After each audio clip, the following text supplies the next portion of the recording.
mendan juda ham ko'pchilik so'rashadi. Ya'ni biznesimni qanday o'zgartiray yoki biznesim qachon zo'r bo'lib ketadi? Nima qilsam biznesim zo'r o'zgarish paydo bo'ladi? Bilasizmi? Shu vaqtda men nima deb aytgan bo'lar edim? Inson oldin o'zini o'zgartirishi kerak. Agar siz o'zgarsangiz, butun dunyo o'zgaradi.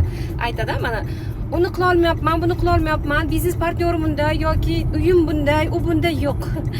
Siz o'zgarasiz va butun dunyo o'zgaradi. Shuning uchun ham dunyoni o'zgartira olmaysan, ammo insonlarni o'zgartira olasan deb aytadi. Shu vaqtda men aytgan bo'lar edim, zaif tomoningizni aniqlang. Qanday zaif tomoningiz bor? Zaif tomon deganda bu biznes va o'zingizning zaif tomoningiz.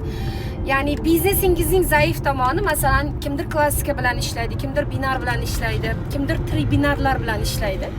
Mana shu zaif tomoningizda qaysi lideringizning tomoni zaif, bu birinchi. Va ikkinchi, o'sha zaif tomoningizdagi insonlarning zaif tomoni qayerda? Mana shuni aniqlashingiz kerak.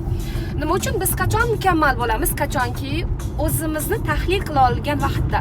Har bitta inson tahlil degan vaqtida bu eng og'riqli narsa, men bilaman, bu o'zimizni o'zimiz tahlil qilish. Negaki doimo bizda o'zimizni oqlash boshlanadi. Biror narsa bo'lsa, misol uchun nimadir voqea bo'lyapti, o'sha voqeaning tahlil qilayotgan vaqtida, masalan, biznes partnyoringiz bilan yoki o'zingiz bilan o'zingiz, albatta mana shu joyni o'zida to'xtab turing, aslida bundayda deb boshlaymiz. Nima uchun? Biz xohlamang mana shu joyni o'zida o'zimizni himoyaga olishni boshlaymiz. Lekin albatta sizda ham biznes o'xshaydi. Ya'ni o'zingizni o'zingiz tahlil qila olgan vaqtingizda ketdik yozamiz. Qanday zaif tomonlarimiz bor? Buni tan olamizmi? Birinchi, qanday zaif tomonlarimiz bor? Ikkinchi, zaif tomonlarimizni tan olamizmi?